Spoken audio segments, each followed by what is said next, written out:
Okay, so to explain the gas limits, gas fees, and how they work with the block timings for an ICO. So to start off, blockchains don't use time, they use block numbers. Okay, so we say it's 6 o'clock, but the Ethereum network would read it as, hey, right now it's block number 4,866,414, for example, right? So when an ICO says, hey, we're going to be doing our pre sale at 5 p.m. EST or UTC minus 7 or whatever, on January 15th, they're basically estimating the block, the time at which the specific block number they want will be reached, right? So that's actually variable given how fast the blocks get mined. And as I'm talking, you can probably notice this last block time right here, it's running. It's going to be a little variable. Sometimes you'll see 30 seconds, sometimes you'll see 20 seconds, and on a few rare occasions, you'll see a lot less than that. Um, so the ICO will say, okay, we're going to be starting our pre-sale at block 5,000,001, for example, right? And as soon as that block gets mined, essentially the contributions can be put in. If it's block 4,999,999, it's not going to go through. The contract will reject it. Okay. So gas price and gas limit, to explain the difference between those two. Gas price is essentially how much you want to pay a miner to include your transaction in the upcoming block. The gas limit is essentially the maximum amount you're willing to pay for that transaction to be put through. Okay? Traditionally, it's enough to use a gas limit of around 10 to 30,000 and a gas price of about 30. But sometimes when the network itself is very clogged, like it is right now, as you can see, everything is pretty much red. And the gas price that miners are accepting right now is 123 gwei.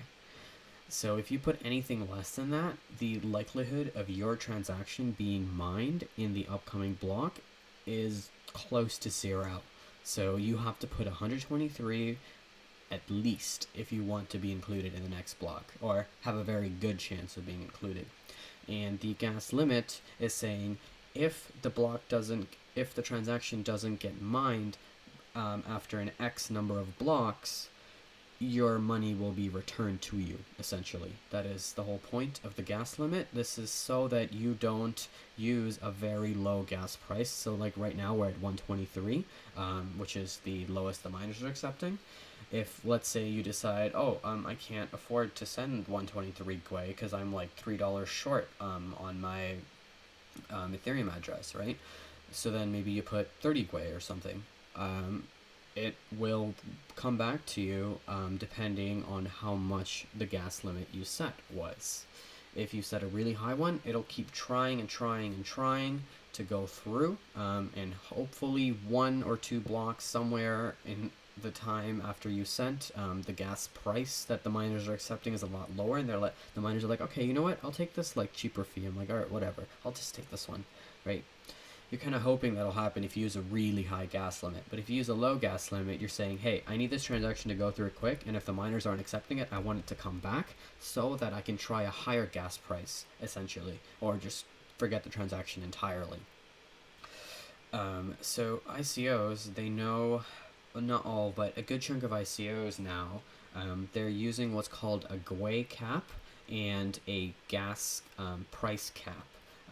And before I continue, I just want to point out. See, right now the miners are accepting a lower gwei, right? So before, if you sent 123, you needed it, but right there, as you just saw, for one full block, the miners accepted a gas price that was 40 pips, gweis, whatever, lower than the previous 50 blocks or whatever it is that has happened since we started recording. Yeah, so the ICOs know that people are going to be looking at these gas limits and gas prices, so they set caps. They set 50,000 gas limit as the cap, and they'll set something like a 50 gas price, 50 GUE gas price as the cap. So this way, someone with a lot of money isn't able to come in and set a gas price of like 1,000, for example, and just completely outcompete everybody else. This way, there is a much less likely chance that this very wealthy individual will be able to dominate the entire transaction book for the ICO, right? That's what happened with it happened with the crowd sale of One Chain when we came to the last whitelist, where there was no cap, and basically anything that wasn't filled by like the 6 Ethereum cap people, anything that wasn't filled by them was handed off to the public. And one whale basically paid, I think it was like 7,000 GUE or something to get their transaction through. And what's funny is other whales tried about like 500 GUE, like 1,000 GUE, and they all got rejected, and they paid like tens of thousands, if not hundreds of thousands of dollars in just gas price. And it just went nowhere because the miners are like, well, I can't do anything because there's a more expensive fee, so I'm going to take that, right? It's a competition. The miners are going to accept the transaction that has the highest gas price. That's just the way the economy works, right? So ICOs will often set caps, but the thing about the Origin Trail ICO, based on what was in the let's see if I can find it. Yeah, what was in the token sale details was that there was no specific GUE cap or gas price cap listed on the pre-sale. It just says individual contributions up to 150 Ethereum can be submitted directly, but they are limiting the whales to not being able to control more than 1% of the total trace supply. That is a very easy thing to get over. You just need a friend that's willing to spend like 10 minutes and whitelist with their own name, and a single whale can easily get more than 1% total trace supply. Trace is just the name of the units of the token that Origin Trail uses for their protocol. So we're going to be competing for the Origin Trail ICO with the whales and the rest of the community that wants to get into the pre-sale. The good thing is the vast majority of people don't understand gas price or gas limit. So what I would recommend all of us do is setting a gas limit of at least 100,000 and a GUE or a gas price or GUE to, I would recommend at least 100, but no, understand that this is going to be expensive, right? So let's do a rough calculation, I guess, and see what it's like. I'm going to pull up my MetaMask. MetaMask is probably the only simple tool that will let you send that will let you establish a custom gas price and gas limit that is way like beyond what Mu will let you do. All right, so if you go to my Ether wallet, it will limit you to 60 GUE on the sliders. Let's see if I can figure it out. Yeah, right here. So if you go to my Ether wallet, it won't let you go above 60 GUE. Sometimes the slider goes up to 100, but it's been removed for whatever reason. So instead, we're going to need to use MetaMask if we want to outcompete everyone else. And that's why I would recommend about 100 for the GUE, because the vast majority of people will be using my Ether wallet instead of MetaMask. And in the event that my Ether wallet lets you put up to 100 at the time, let's say they just bring back the setting without warning, then even if we put 101 GUE, we're still going to be included in the block before the people that are only paying 100 GUE, right? It's like you're trying to cross a bridge, and the guy with not a bridge, you're trying to cross a lake, and the only guy with a boat is saying, I'm going to take the highest bidder. That's basically what this is, right? So obviously the wealthiest person can be like, yeah, you know what, just take these like $500 and I'll go. But the next person might be like, well, I can only afford $10, but another guy comes in with $11. Yeah, obviously they're going to take the 11, right? That's just the way it is. So, MetaMask, it's really simple to set up. It's just a Chrome extension. You do need Google Chrome. It does work on Opera because Opera supports Google Chrome extensions, but I found that it does crash from time to time. So I would recommend you to use Chrome directly and not some beta version of Chrome or like some fork of Chrome, because I've seen like people use Chromium and I don't even know anymore, like Komodo browser or something. It's completely unrelated to the Komodo currency. It's just the name of the browser. Anyways, yeah, so use Chrome, the default one that you get from Google's website, and then just install the MetaMask add-on. And then once you install it, it'll ask you to create a new wallet, or you can import a new wallet by pressing this button right here, and then settings, and let me see if I can find it. Oh, no, whoops, sorry. That's the wrong words. Where'd it go? Ah, here it is.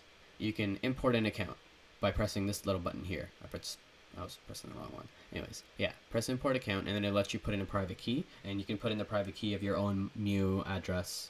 And then you'll be able to use MetaMask just like you use Mew. And the difference between Mew and MetaMask is that it's really only catered specifically for sending and receiving Ethereum. You can do tokens as well, but it's not that great to use. It's a bit buggy there, but you can send tokens and it'll be just like you're using Mew. So let's send, and let's say I want to send some to my mother. This is just a list of, I only use MetaMask for ICOs, so if you're going to look up those addresses, you'll find basically cleared wallets, so don't even bother, honestly. So I have 0.12 Ethereum in here. Let's say I want to send 0.05, I don't know, I want to send my mother $50, $5 for whatever reason, right? I can put in the transaction data in case Origin Trail is like, hey, I want you guys to put in the special code so that we can identify who this address belongs to when we receive Ethereum from it, right? That's some whitelists do that. We saw that with, what was it? I think it was, actually, I don't remember. Oh, ship token. I think it was ship token. They asked us for a small data field to put in. But yeah, so 0.05, I want to send my mother $5 or 0.05 Ethereum. I press next. Let's see what shows up.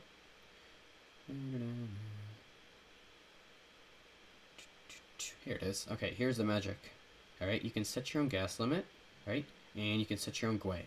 So we're going to be trying to outcompete the people in my Ether wallet. They're going to be doing 100, so we want to be above them, right? So we're going to try 101.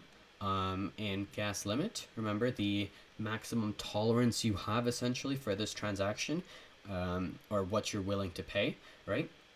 So this is, let's say 100,000, okay? So now to send $50, I'm now spending $10 in gas fees. Right, that's pretty high. That's what I mean when I say this is a very expensive thing to do. So don't do it unless you're like really super keen on getting in on this ICO. Okay, gas fees, if you do them wrong, you're gonna be losing a lot of money just on the gas fees. It's like Ether Delta, you're not going to get your money back.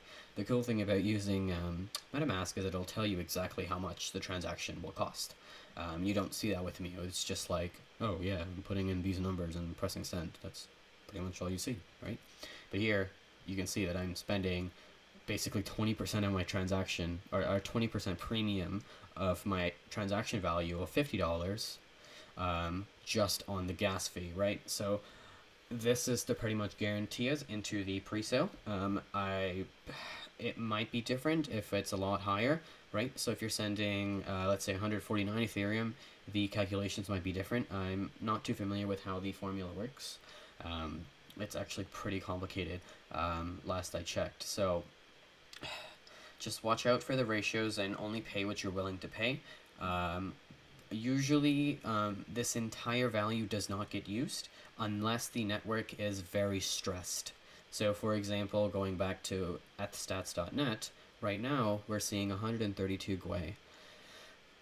So we're gonna need 133 Gwei. Oh, okay.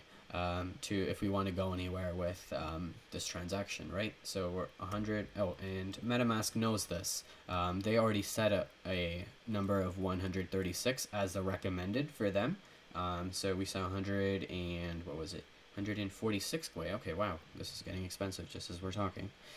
146 Gwei. So let's go 147 Gwei. And then I'm going to use, let's say, 50,000. Usually 50,000 is enough, but it's just because it's an ICO. We don't know, we don't want to miss this, right? Because as soon as you miss this, you're just going to be waiting for the exchange pretty much, unless you're going to also gamble again on the crowd sale. Because if you miss the pre-sale, the crowd sale is your last shot. You miss that, well, you got luck, buddy. But yeah, so 50,000 gas limit, but I'm personally going with 100,000. Or I might even go as high as 300,000. I'm not sure. It will really depend on what this website says. Ethstats, it's essentially an aggregated not database, but like it's an aggregated information hub for people that voluntarily list their nodes from the Ethereum network. Nodes are just like the guys that collect all the information about the transaction, essentially. Yeah, so you do that, you set your gas price, you set your gas limit, you see how much you're willing to pay, you count how many burritos that's going to cost you, and if you're okay with sacrificing that many weeks of food, then press submit and pray for your Lambo. That's all.